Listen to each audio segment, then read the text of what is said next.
A'udzu billahi minasyaitonir rajim. Bismillahirrahmanirrahim. A'udzu billahi minasyaitonir rajim. Bismillahirrahmanirrahim. A'udzu billahi minasyaitonir rajim. Bismillahirrahmanirrahim. Assalamualaikum warahmatullahi wabarakatuh. Assalamualaikum warahmatullahi wabarakatuh. Assalamualaikum warahmatullahi wabarakatuh. Assalamualaikum warahmatullahi wabarakatuh. Ya Muhammad, ya Rasulullah, ya Malikal Mulki Dzul Jalali wal Ikram. Asyhadu an la ilaha illallah wa asyhadu anna Muhammadar Rasulullah. Asyhadu an la ilaha illallah wa asyhadu anna Muhammadar Rasulullah. Asyhadu an la ilaha illallah wa asyhadu anna Muhammadar Rasulullah. Allahumma shalli ala sayyidina Muhammadin wa ala ali sayyidina Muhammadin. Allahumma shalli ala sayyidina Muhammadin wa ala ali sayyidina Muhammadin. Allahumma shalli ala sayyidina Muhammadin wa ala ali sayyidina Muhammadin.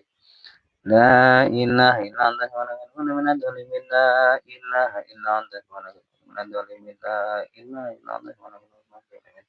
Ya Allah, ya Allah, ya Allah, la mujalul awwal wa mukhitun awwaluka bil ajr. Waqfina dhi syarri kulli dhi syarrin bi haulaka wa bil akbar. Bihaqi bismillahirrahmanirrahim. Ya Allah, ya Allah, ya Allah, al-'anda mujalil akbar wa muhitun al-mulki bil ajr wa qina dhi syarri kulli dhi syarrin bi haulaka wa bil akbar. Bihaqi bismillahirrahmanirrahim. Mujalil akbar la hawla wa la quwwata illa billahil azim. A'udzu billahi minasyaitonir rajim. Bismillahirrahmanirrahim. Alif lam mim. Dzalikal kitabu la raiba fihi hudan lil muttaqin alladzina yu'minuna bil ghaibi wa yuqimuna sholata wa mimma razaqnahum yunfiqun walladzina yu'minuna bima unzila ilayka wa ma unzila min qablik wa bil akhirati yuqinun ulaika ala hudan min rabbihim wa ulaika humul muflihun. Alhamdulillahirabbil alamin wassalatu wassalamu ala asyrofil anbiya'i wal mursalin wasallim. Rabbi shrah li sadri wa yassir li amri wa hlul 'uqdatam min lisani yafqahu qawli. Kepada jamaah Majelis Zikir Darul Muqaddasah, alhamdulillah pada kesempatan malam ini, Sabtu malam Ahad di minggu kedua bulan Syawal, dapat berjumpa kembali dan mengawali kajian setelah Id, yaitu tentang membahas bagaimana kita agar hidup kita mendapatkan petunjuk dari Allah menuju insan mutakin, dan wajib hukumnya bagi kita untuk menjadi muslim yang benar-benar mutakin, sebagaimana setiap sholat Jumat dalam khutbah wajib bagi khotib untuk mengingatkan, marilah kita tingkatkan iman dan takwa kita. Itu artinya supaya kita menjadi mutakin. Mutakin itu bukan sekedar percaya, hakul yakin. Hakul yakin, percaya yang sebenar-benarnya, karena Allah memberikan petunjuk kepada kita, yang mana dijelaskan di dalam surat Al-Baqarah dari ayat 1 sampai ayat 5. Alif lam mim. Nah, bagi siapa yang mengetahui alif lam mim terus disambung dengan dzalikal kitabul la raiba, dzalikal kitabul la raiba, kitab Al-Qur'an yang mana tidak ada keraguan di dalamnya dan merupakan petunjuk bagi Allah. Maksudnya alif lam mim menunjukkan dzalikal kitabul la raiba fihi, Alif. Nah, kita berbicara alif lam mim, harus mengetahui ini. Allah. Allah adalah, kalau di kajian ini, Allah adalah asma, seluruh asma. Zat, seluruh zat. Tunggal. Nah, di sini Allah di alam lahul, di lauhul mahfud,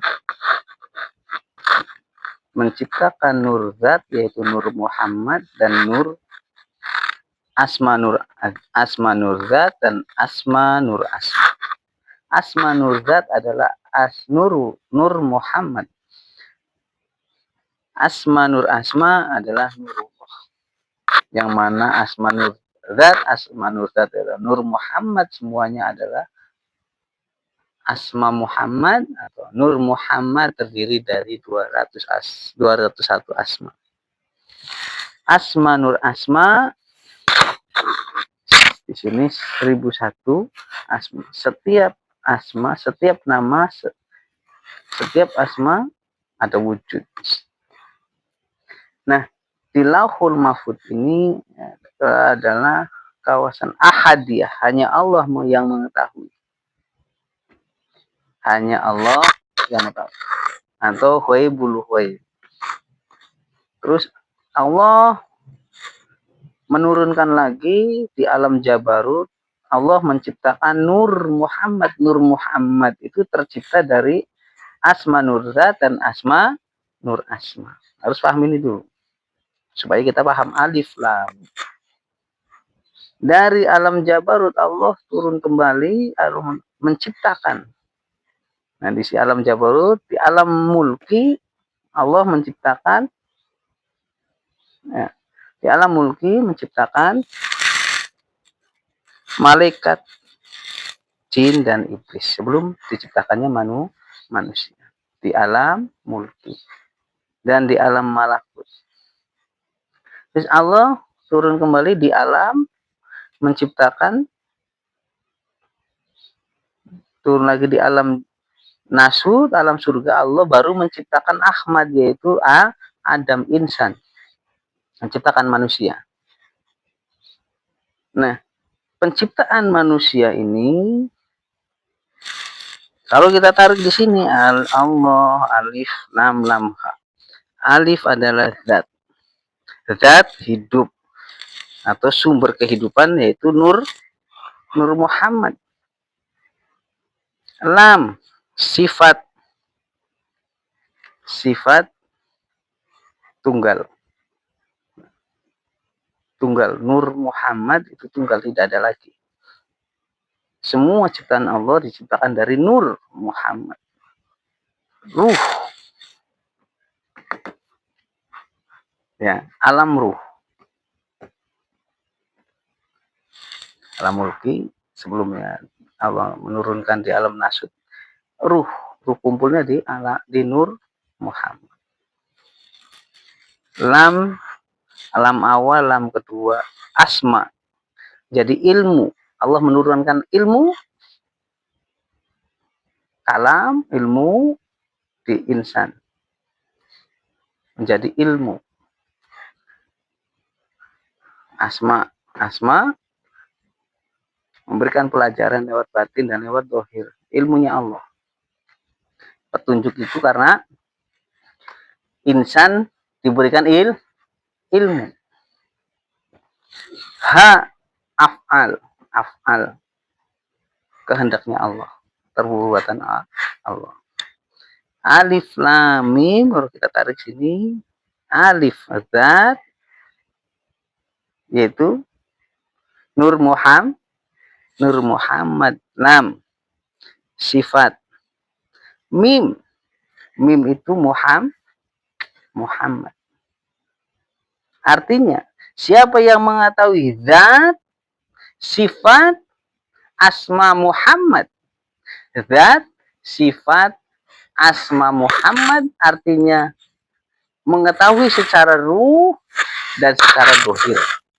Secara Muhammad, kalau kita taruh sini, nur Muhammad asal muasalnya dari nur asma nur zat nur Muhammad dan asma nur asma atau nurullah.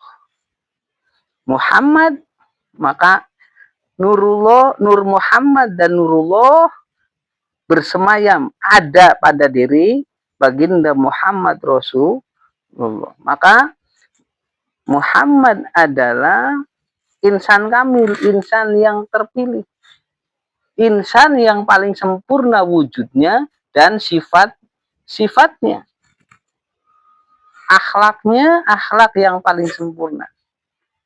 Itu yang dimaksud kitab. Bagaimana kita sebagai muslim memahami Al-Quran kalau tidak memahami sifat dan akhlaknya baginda Muhammad Rasulullah SAW. Orang yang dibimbing oleh Allah, orang yang mendapatkan petunjuk dari Allah adalah orang yang mengikuti semua akhlaknya Rasulullah. Maka dikatakan zalikal kitabul la raiba fihi hudalil muttaqin. Orang yang ikut dan mengikuti akhlaknya baginda Muhammad Rasulullah SAW tidak akan lepas dari hukumnya Allah. Dan tidak akan menolak kehendaknya Allah. Dan orang yang mutakin adalah orang yang paling beruntung. Dan kalau kita bulan Raibati hudalil mutakin, mendapatkan petunjuk. Kita membaca Al-Quran setiap hari, tapi kita tidak mendapatkan petunjuk dari Allah. Batin kita gelap, hati kita sempit. Itu artinya tidak mendapatkan petunjuk dari Allah. Orang yang mendapatkan petunjuk dari Allah adalah orang yang diajarkan dan mengamalkan sabar dan syukur. Paham bagaimana bersyukur dengan Allah dan bagaimana bersyukur kepada manusia yang sebagai menjadi sebagai wasilah. Kalau orang menerima apapun kehendak Allah, itulah orang-orang yang mendapatkan petunjuk karena mengikuti akhlak dari baginda Muhammad Rasulullah. Akar dari tauhid itu adalah akhlak. Iman, kita beriman, ngaku beriman tapi tidak berakhlak, berarti bukan tidak beriman. Orang mengaku Islam, melakukan sholat dan lain sebagainya, amalan raga, sholat, zakat, puasa, haji, tapi tidak berakhlak, maka bukan Islam. Orang yang mengerti tasawuf, belajar tasawuf, belajar membersihkan hati, membersihkan pikiran. Di tasawuf itu membersihkan hati dan membersihkan pikiran supaya bisa mendekatkan diri kepada Allah. Tapi akhlaknya tidak sesuai dengan akhlaknya baginda Muhammad Rasulullah SAW, maka sesungguhnya mereka belum mengerti tentang tasawuf. Seperti yang kita bahas di kajian-kajian sebelumnya, bahwa pondasi tauhid yang pertama iman, Islam, ihsan. Iman artinya mengetahui zat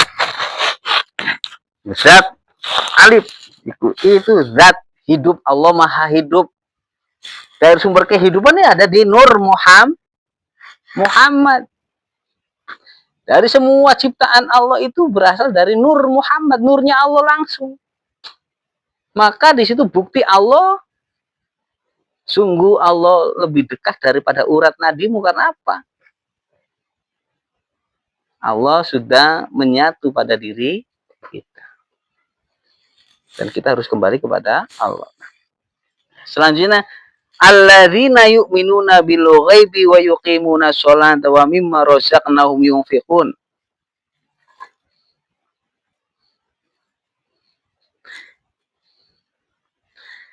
Yaitu orang yang beriman,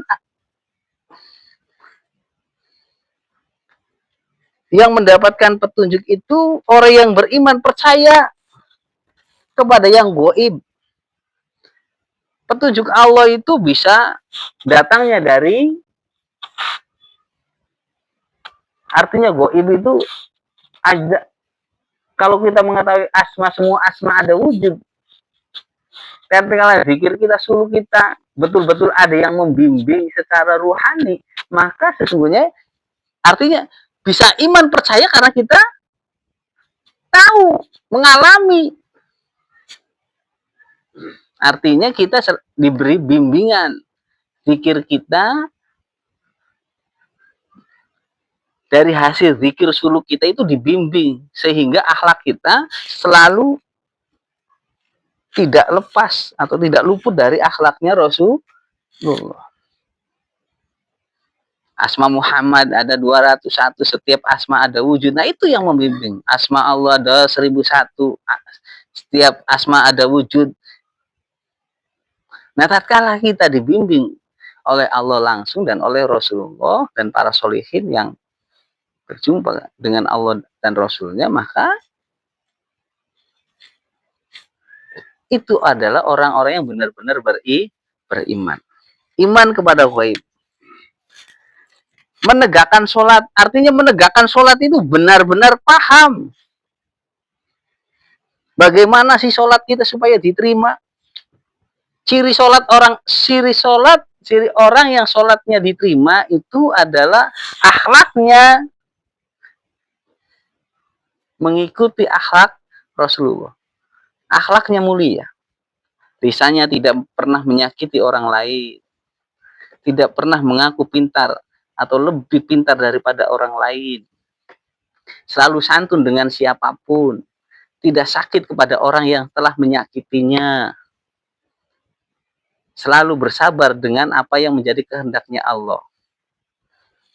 Itu akhlaknya Rasulullah. Selalu berwelas asih kepada siapa saja. Pada orang yang terutama pada orang yang telah menyakiti diri kita. Nah, itu yang dicontohkan oleh Rasulullah. Barang siapa orang yang bisa mengasihi kepada orang yang telah menyakiti diri kita, sesungguhnya, nah itu orang yang mulia. Tapi tatkala kita hatinya masih ada rasa jengkel, berarti sulit. Ya, Islam jangan dibilang mudah, jangan dibilang sulit.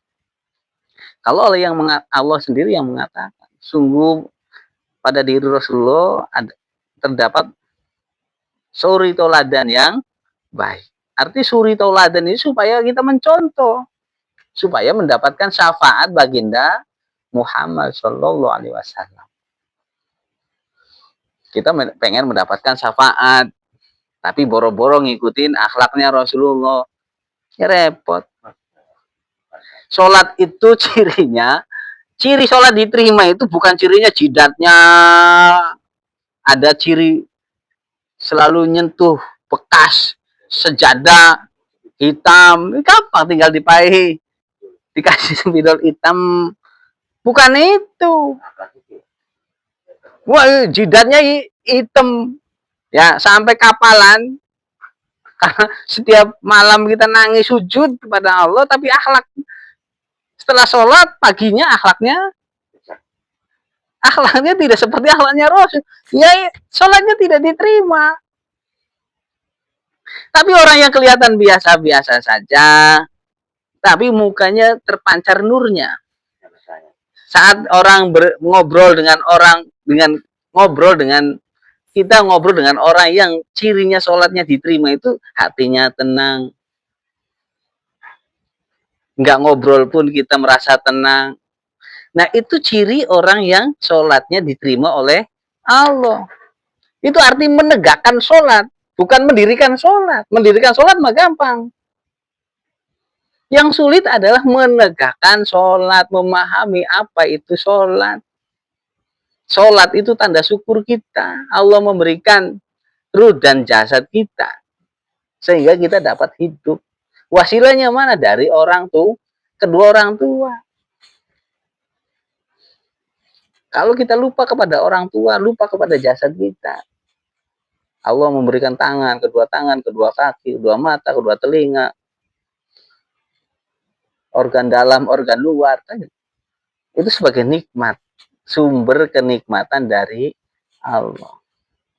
Masih adanya nur pada diri kita. Artinya nur itu ruh. Sifat. Artinya Allah itu sudah nempel dengan kita, tergantung kitanya pengen dekat enggak dengan Allah. Ya, tadi tergantung akhlak. Kalau akhlak tidak lepas dari akhlaknya baginda Muhammad Rasulullah SAW, maka Allah pasti memberikan petunjuk bagi kita. Lalu lanjut kepada masih di ayat alladzina yu'minuna bil ghaibi wa yuqimuna sholata wa mimma razaqnahum yunfikun, yaitu orang-orang yang beriman kepada yang gaib. Gaib. Gaib itu bukan berarti kita percaya dengan adanya kuntilanak, genderuwo, bukan. Gaib di sini asma adanya wujud asma Muhammad dan wujud asma Nurullah. Mengetahui wujudnya karena Allah memberi ilmu. Nah itu. Menegakkan sholat tadi sudah saya jelaskan, dan menginfakkan sebagian rizki, menginfakkan sebagian rizki. Nah, saya tanya sekarang, rizki, pengertian rizki itu apa? Rezeki, apakah hanya kenikmatan dunia atau harta? Ilmu rizki, sehat rizki, harta.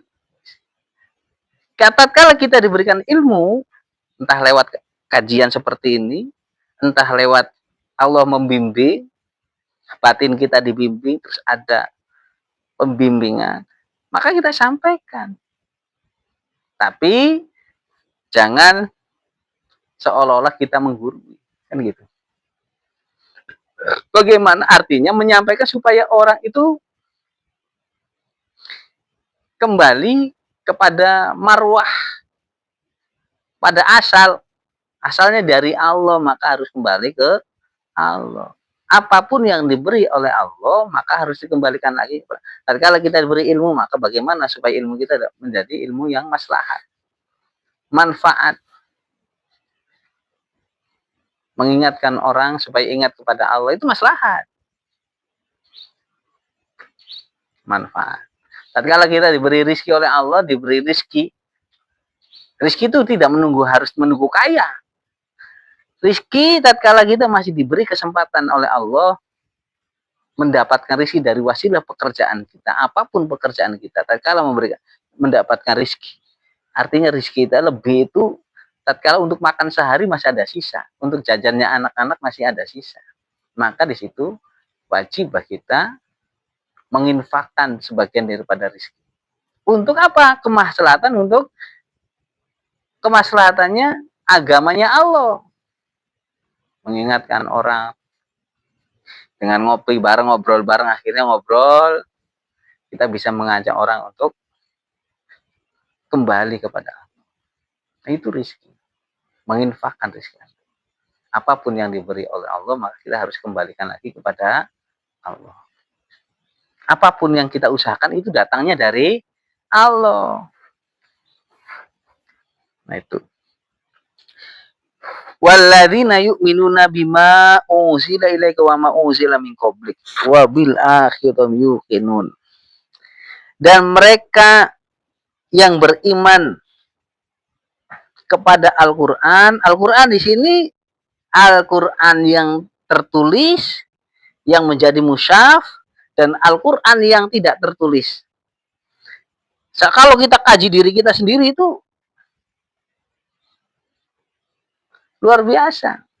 Kenapa kita wajib mengikuti baginda Muhammad Rasulullah SAW? Karena Allah sudah, artinya sudah membuktikan, menegur kita, wujud manusia adalah wujud Muhammad. Kalau nggak percaya, mari kita perhatikan.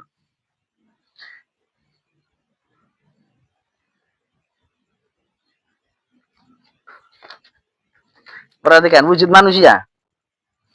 Mim, ha, mim, dal.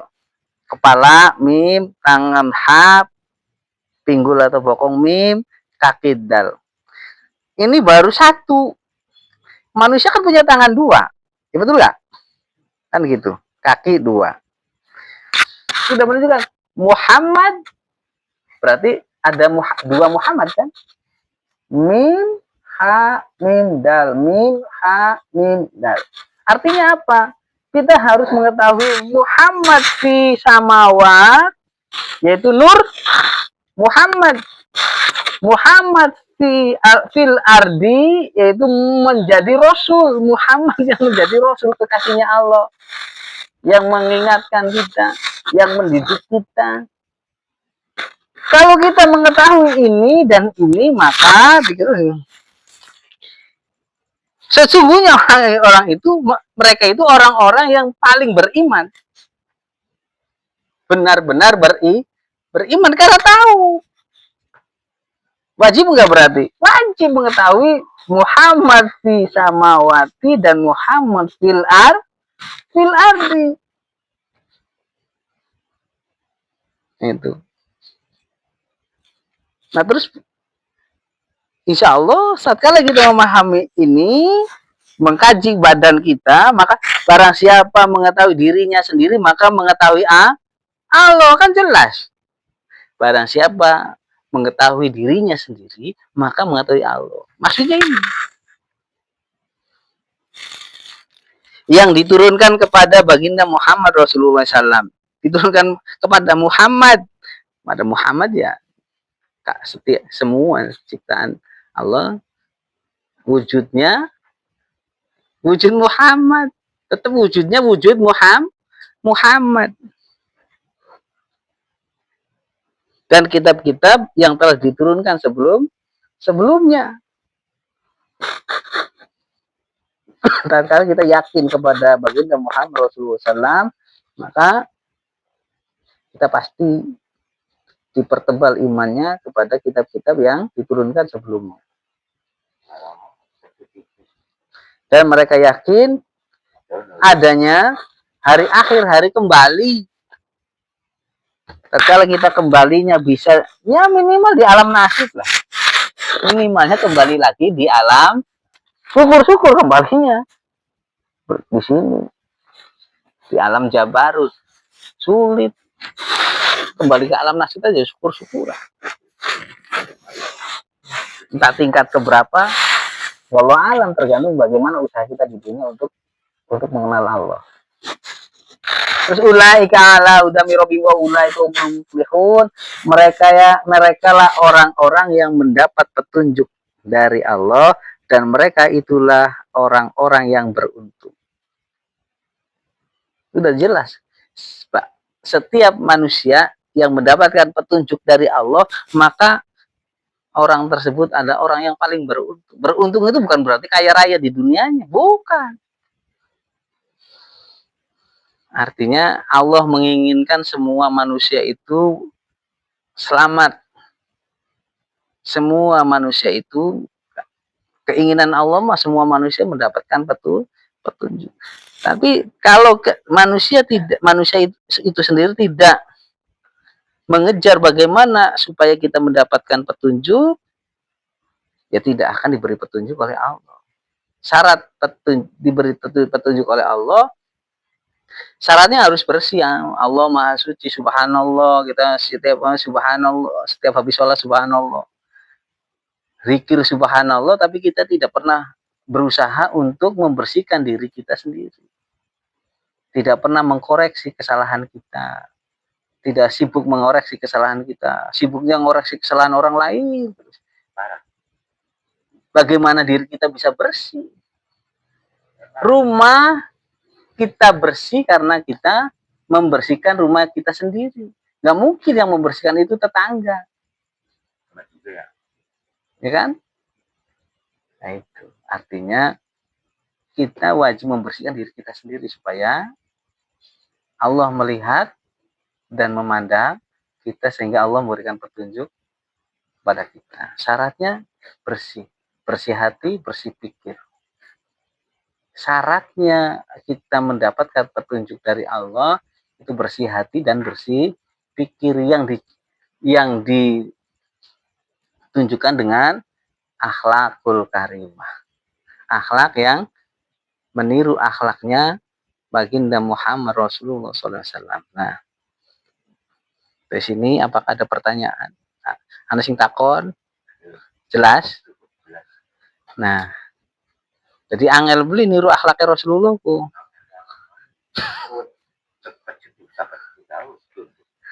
Nah, iya. Ya mudah-mudahan kita termasuk orang-orang yang dipermudah oleh Allah untuk selalu terpaut dengan akhlaknya baginda Muhammad Rasulullah SAW. Nah, itu tatkala kita diberi pengertian oleh Allah, jangan sekali-kali kita merasa putus asa dalam hidup kita. Jangan sekali-kali kita merasa jauh dari Allah. Karena Allah ada pada diri kita. Kita tercipta dari nur Muhammad, yaitu nurnya Allah. Bungkusnya tanah supaya manusia tidak sombong. Ingat bahwa kita ada kotor, dibungkus dari sesuatu yang kotor. Tapi yang dibungkus itu nur, sesuatu yang paling bersih. Barang siapa hatinya bersih, nur itu adanya di hati, bersemayam di dalam hati. Jika ada hatinya bersih, maka semuanya bersih. Jika hatinya bersih, pasti pikirannya bersih. Dan kalau pikirannya bersih, jasad kita akan tergerak untuk melakukan kebaikan, manfaat. Nah, itu artinya jangan kita cuma bisa berzikir, melafadzkan sholawat, melafadzkan lafadz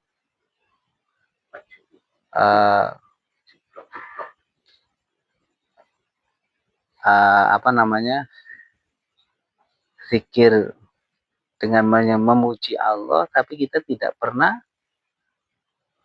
memuji dengan akhlak. Lebih utama tatkala kita memuji Rasulullah dengan memunculkan akhlak kita seperti akhlak baginda Muhammad Rasulullah SAW. Nah, itu. Jadi berat memang tatkala kita ingin mendapatkan syafaat baginda Muhammad Rasulullah SAW, berat.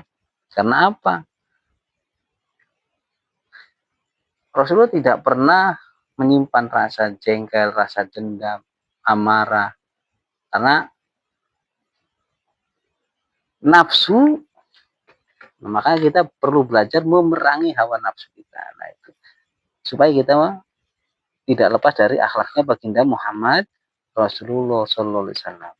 Nanti di pertemuan selanjutnya bagaimana kita sebelum berjihad, berperang dengan orang-orang yang memerangi agamanya Allah, terlebih dahulu kita belajar memerangi diri kita sendiri. Nah, nanti di pertemuan berikutnya bagaimana kita memerangi diri kita sendiri. Nah, wabillahi taufiq wal hidayah. Wassalamualaikum warahmatullahi wabarakatuh.